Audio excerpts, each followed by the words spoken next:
बच्चों, आज हम लोग ऑक्सीडेशन स्टेट को कैसे कैलकुलेट किया जाता है उसके बारे में हम लोग सीखेंगे।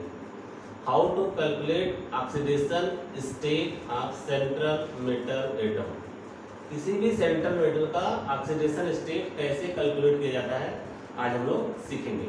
फर्स्ट ऑफ ऑल हम लोग देखते हैं oxidation state of hydrogen in metal hydride equal to -1 means hydrogen का ऑक्सीडेशन स्टेट किसी भी मेटल हाइड्राइड में कितना होता है -1।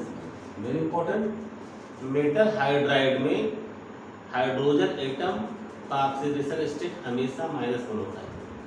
Oxidation state of hydrogen in metal hydride is always -1। Peroxide and superoxide. Peroxide means oxygen और oxygen के बीच में सिंगल बॉन्ड, जैसे hydrogen peroxide. First example hydrogen peroxide. Hydrogen peroxide का chemical formula H2O2। H2O2 means H2O2। इसके structure को जो हम लोग बनाते हैं means H oxygen and oxygen. यहाँ पे ऑक्सीजन और ऑक्सीजन के बीच में जो सिंगल बॉन्ड बना है, इसी सिंगल बॉन्ड के लिंकेज को हम लोग कहते हैं पेरोक्साइड लिंकेज। मीन यहाँ पे ऑक्सीजन का जो लिंकेज है, this linkage is known as the peroxide linkage. This is known as the peroxide linkage. Peroxide linkage. Oxygen और ऑक्सीजन के बीच में जो सिंगल बॉन्ड बने हैं इसको हम लोग पेरोक्साइड लिंकेज कहते हैं। और H2O2 मीन्स हाइड्रोजन पेरोक्साइड का structure open book like means एक खुली किताब की तरह इसका स्ट्रक्चर है। यहाँ से इसको बॉन्ड किया, इसको यहाँ पे बॉन्ड किया और इस बॉन्डिंग यहाँ लिखा और यहाँ पे bonding. Open book like structure. Open book like structure means hydrogen peroxide का structure open book like structure है। और यहाँ पे ऑक्सीजन और ऑक्सीजन के बीच में सिंगल बॉन्ड है और सिंगल बॉन्ड के कारण पेरोक्साइड में इसका ऑक्सीडेशन स्टेट कितना हो जाएगा -1। ऑक्सीजन और ऑक्सीजन के बीच में सिंगल बॉन्ड होने के कारण इसके ऑक्सीडेशन स्टेट -1। सेकेंड एग्जांपल आपका है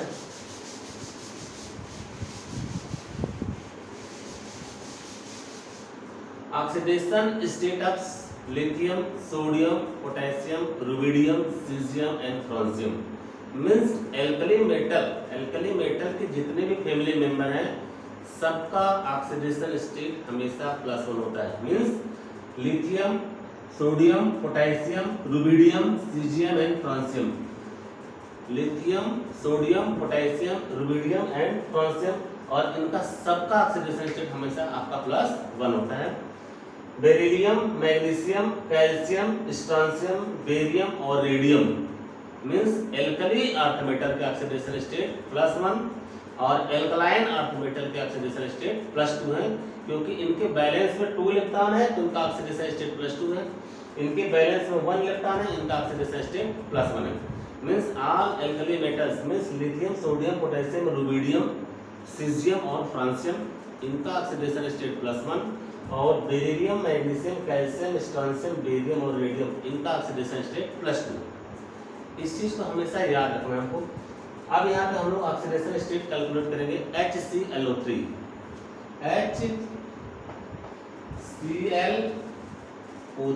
HClO3 में इसमें सेंट्रल एटम आपका क्लोरीन है। क्लोरीन का ऑक्सीडेशन स्टेट हम लोग कैलकुलेट करेंगे। How to calculate the oxidation state of chlorine in HClO3। सबसे पहले जितने भी एटम होंगे किसी भी मॉलिक्यूल में जितने भी एटम होंगे सब एटम को पार्ट वाइज अलग अलग बीच में प्लस डालकर हम लोग लिख लेते हैं। मीन्स H आपका 1 है means 1 into H plus chlorine आपका है 1 means 1 into chlorine plus 3 into oxygen equal to यहाँ पे कोई चार्ज नहीं मीन्स न्यूट्रल है और न्यूट्रल यदि होता है इक्वल के साइड हम लोग क्या रखते हैं 0 मीन्स 0। R इसको हम लिख सकते हैं R। हाइड्रोजन का oxidation state +1 hydrogen +1 plus chlorine का तो आपको कैलकुलेट ही करना है plus 3 into oxygen means -2 equal to 0।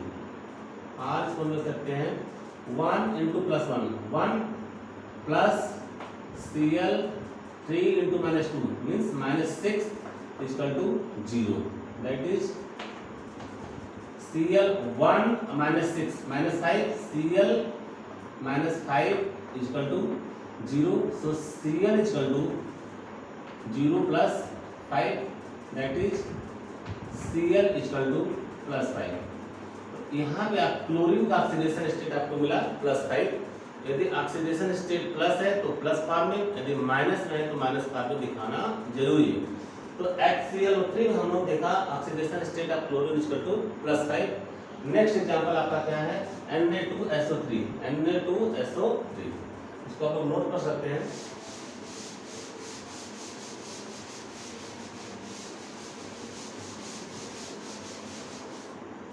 Next example हमारा है Na2SO3. Na2SO3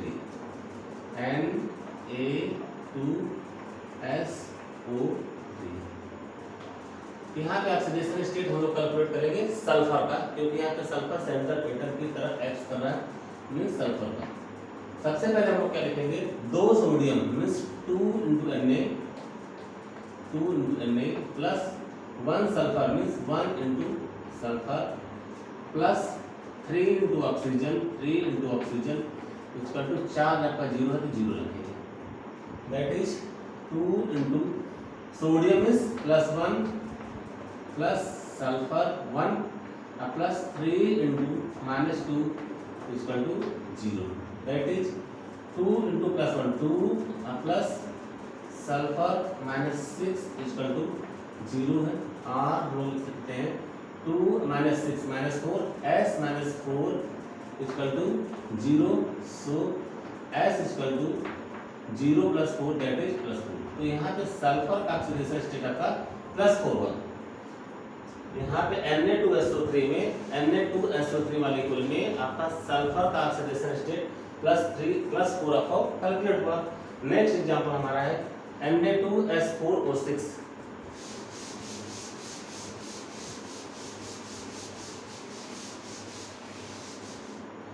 Na2S4O6 Na2S4O6. यहाँ पे हम लोग सल्फर का ऑक्सीडेशन स्टेट कैलकुलेट करेंगे, क्योंकि this sulphur atom acts like a central atom. That is 2Na plus 4 into sulphur plus 6 into oxygen equal to 0.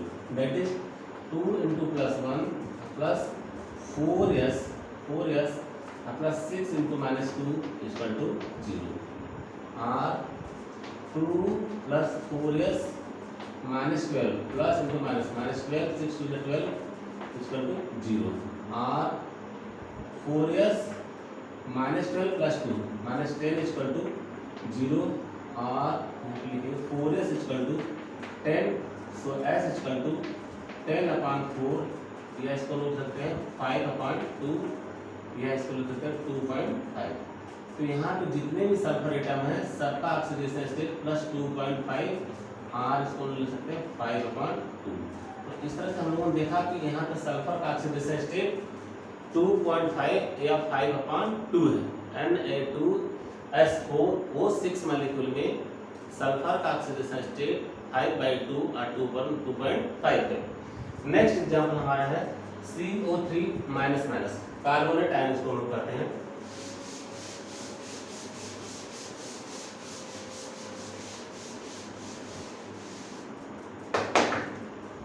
Carbonate ion that is CO3 यहाँ पे CO3 आपका न्यूट्रल नहीं है, यहाँ पे 2 माइनस चार्ज है तो इक्वल के साइड हम लोग -2 रखेंगे. मीन्स कार्बन का इसमें ऑक्सीडेशन स्टेट हमको कैलकुलेट करना है. मीन्स एक carbon plus 3 into oxygen equal to -2. यहाँ पे रखेंगे -2, क्योंकि यहाँ पे टोटल चार्ज आपका -2 है. -2 रहेगा तो -2 रखेंगे, +2 रहेगा तो +2 रखेंगे, अगर न्यूट्रल है तो 0 रखेंगे. That is C plus 3 into -2, क्योंकि ऑक्सीजन का ऑक्सीडेशन स्टेट -2 इक्वल टू -2. और कार्बन -6 इक्वल टू -2 और कार्बन इक्वल टू -2 प्लस 6 और C इक्वल टू आपका +4 है। तो यहाँ पे कार्बन का ऑक्सीडेशन स्टेट +4। कितना आसान है, इस तरह से हम लोग ऑक्सीडेशन स्टेट को कैलकुलेट कर सकते हैं इजीली वे में। कार्बोनेट आयन में कार्बोनेट माइनस माइनस में कार्बन का ऑक्सीडेशन स्टेट आपका +4 है। नेक्स्ट एग्जांपल हमारा क्या है, HPO3 -2। नेक्स्ट एग्जांपल हमारा है HPO3 -2, that is HPO3 -2।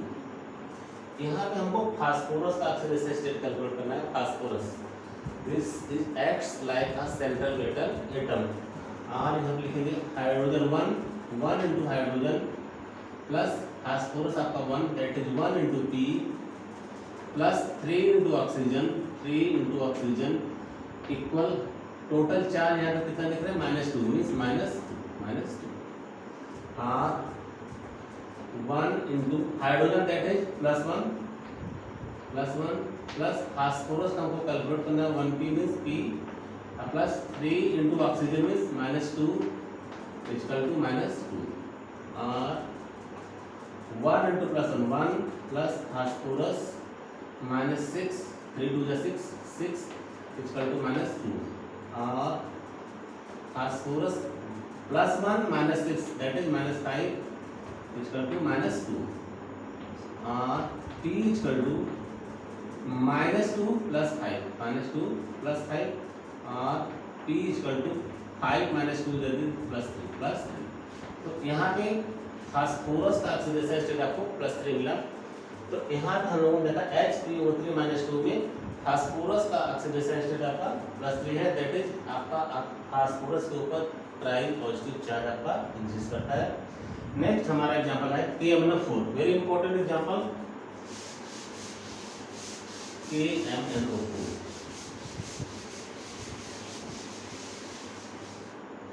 KMnO4 जिसको हम कहते हैं potassium permanganate, KMnO4 this is potassium permanganate, potassium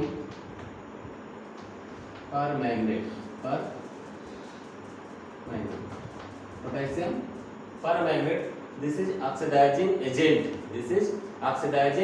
agent and used for the oxidation of a molecule or a compound, that is oxidizing agent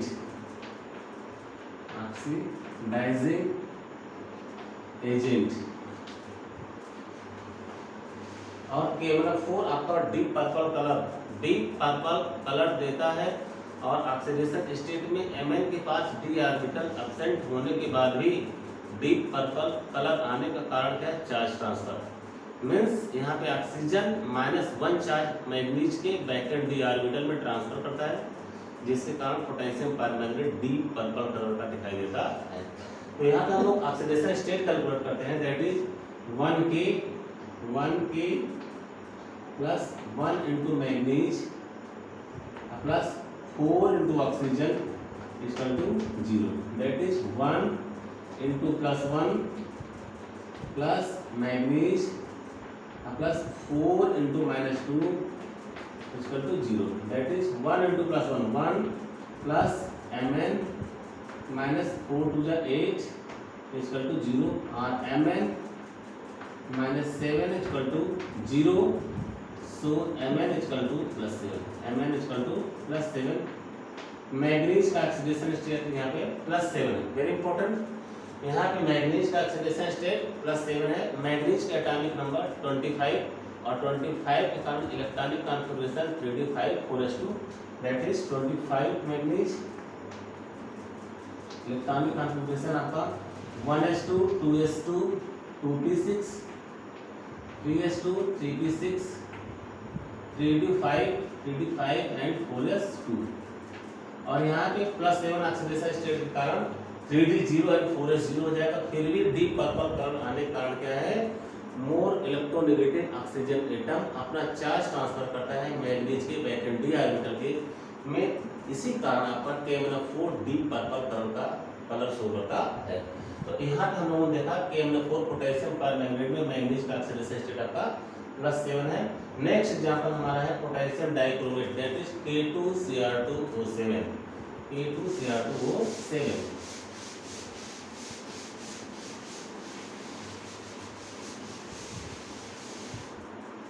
next example है हमारा K2Cr2O7, इसको हम कहते हैं potassium dichromate that is potassium dichromate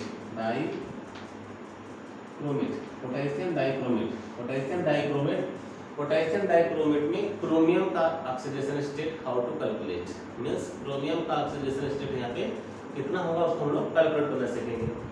means 2 potassium plus 2Cr 2 into Cr plus 7 into oxygen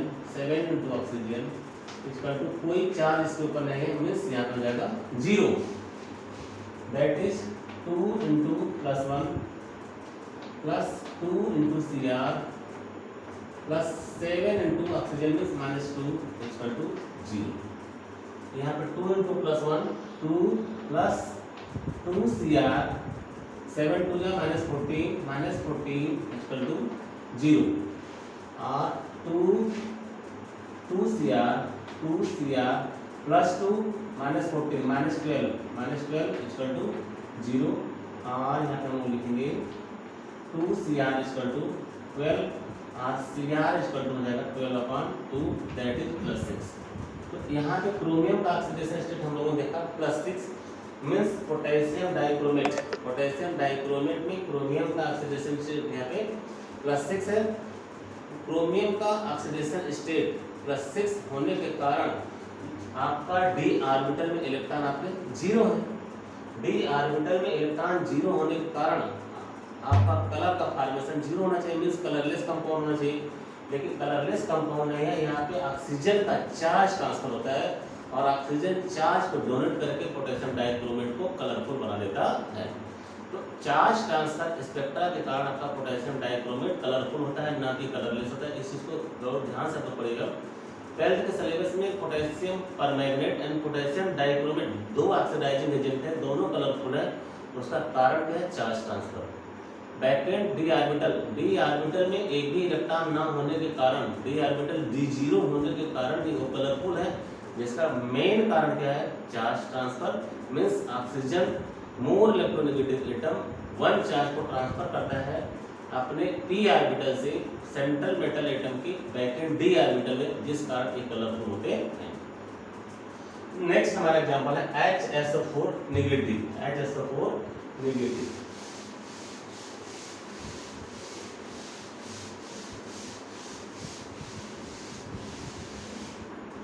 next हमारा example है HSO4 negative, HSO4 minus. यहाँ पे ऑक्सीडेशन स्टेट हम लोग कैसे कैलकुलेट करेंगे? सबसे पहले हाइड्रोजन कितने आपके 1 into hydrogen plus 1 into sulphur plus 4 into oxygen equal to -1। जो चार्ज रहेगा उसको आपको माइनस इधर आपको दिखाना पड़ेगा। Means 1 into hydrogen that is +1 plus sulphur minus plus 4 into -2 equal to -1 that is 1 plus sulphur -8 equal to -1 that is sulphur -7 equal to -1 that is sulphur equal to -1 plus 7 और sulphur equal to आपका हो जाएगा +6। यहाँ पे sulphur का oxidation state आपका +6 आएगा।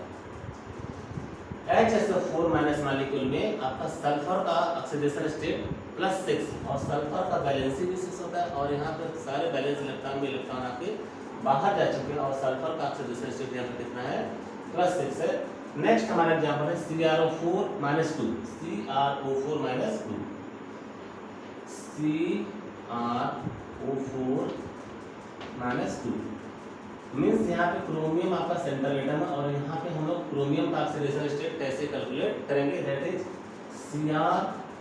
Plus 4 into -2 oxygen equal to -2, that is Cr minus 8 equal to -2, so Cr equal to -2 plus 8, so Cr equal to आपको हो जाएगा +6। यहाँ पे क्रोमियम का ऑक्सीडेशन स्टेट आपका कितना है +6।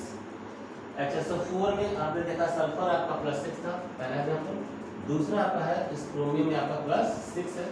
नेक्स्ट एग्जाम्पल हम लेते हैं ClO3 minus, that is ClO3 minus. यहाँ पे क्लोरीन का ऑक्सीडेशन स्टेट आपको कैलकुलेट करना है, क्योंकि यहाँ पे क्लोरीन एटम आपका सेंट्रल एटम की तरह बिहेव कर रहा है, that is chlorine plus 3 into oxygen equal to -1 और chlorine plus 3 into -2 equal to -1, that is chlorine -6 equal to -1, so chlorine equal to -1 plus 6, so chlorine equal to आपका हो जाएगा 6 - 1 दैट इज +5। तो यहाँ पे क्लोरीन का ऑक्सीडेशन स्टेट आपका +5 मिला। नेक्स्ट एग्जांपल हमारा है Cr2SO4 ट्राइस, Cr2SO4 ट्राइस। इसको हम कैसे कैलकुलेट करेंगे, और यहाँ पे क्रोमियम आपका सेंट्रल मेटल एटम की तरह बिहेव कर रहा है। तो नेक्स्ट एग्जांपल हमारा होगा Cr2SO4 ट्राइस।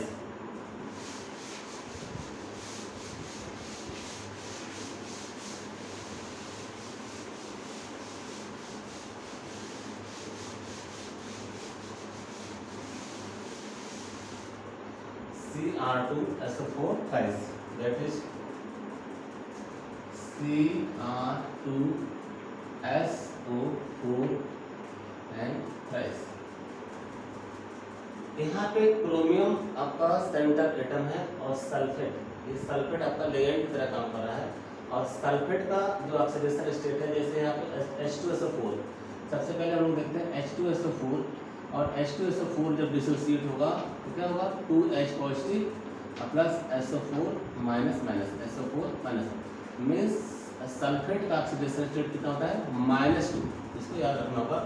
सल्फेट का ऑक्सीडेशन स्टेट आपका -2, तो यहाँ पे क्रोमियम का ऑक्सीडेशन स्टेट हम लोग कैलकुलेट करेंगे, means 2 into Cr plus 3 into sulphate SO4 equal to 0, that is 2Cr plus 3 into sulphate means -2 equal to 0, और 2Cr minus 6 equal to 0, so 2Cr equal to हो जाएगा +6, तो Cr equal to +6 upon 2, that is Cr equal to +3। यहाँ पे chromium का oxidation state आपका कितना है +3। Cr2SO4 ट्राइस में क्रोमियम एटम जब तक सेंट्रल मेटल एटम की तरह बिहेव कर रहा है, उसका ऑक्सीडेशन स्टेट कितना है +3। तो इस तरह से हम लोग इजी वे में कैसे ऑक्सीडेशन स्टेट को कैलकुलेट करना सीखते हैं।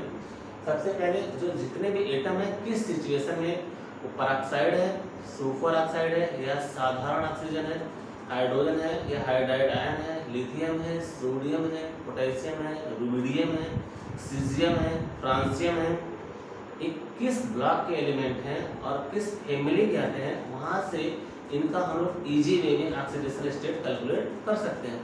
जैसे lithium, sodium, potassium, rubidium, caesium and francium, ये सब एक ही फैमिली मेंबर के हैं, एक ही परिवार के हैं, एल्कली मेटल के हैं। तो जो लिथियम का होगा वही सोडियम का होगा, वही पोटेशियम, वही रुबिडियम, वही सीजियम, वही फ्रांसियम, मीन्स इन सारे एलिमेंटों का ऑक्सीडेशन स्टेट आपका +1 ही होगा। सेकंड हमारा एग्जांपल है beryllium, magnesium, calcium, strontium, barium and radium. ये सब एक फैमिली मेंबर के हैं, और एक फैमिली मेंबर के कारण इनके बैलेंस में 2 इलेक्ट्रॉन है, बैलेंसी इनकी 2 है, और बैलेंस सेल में 2 इलेक्ट्रॉन होने के कारण इसका ऑक्सीडेशन स्टेट हमेशा +2 हम लोग कैलकुलेट करने के लिए रखते हैं। डिफरेंट सिचुएशन में हम लोगों ने देखा, इजी वे में देखा कि कैसे ऑक्सीडेशन स्टेट को हम लोग कैलकुलेट करते हैं। और लास्ट एग्जांपल हमारा बचता है HClO2।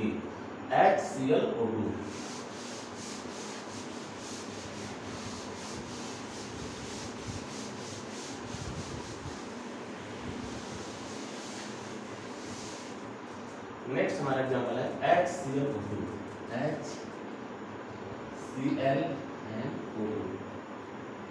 HCl में हम लोग क्लोरीन का ऑक्सीडेशन स्टेट कैलकुलेट करेंगे। मींस हाइड्रोजन एक है आपका one hydrogen plus one chlorine plus two oxygen means two into oxygen equal to आपका 0। That is 1 into plus 1 into chlorine plus 2 into minus 2 equal to 0।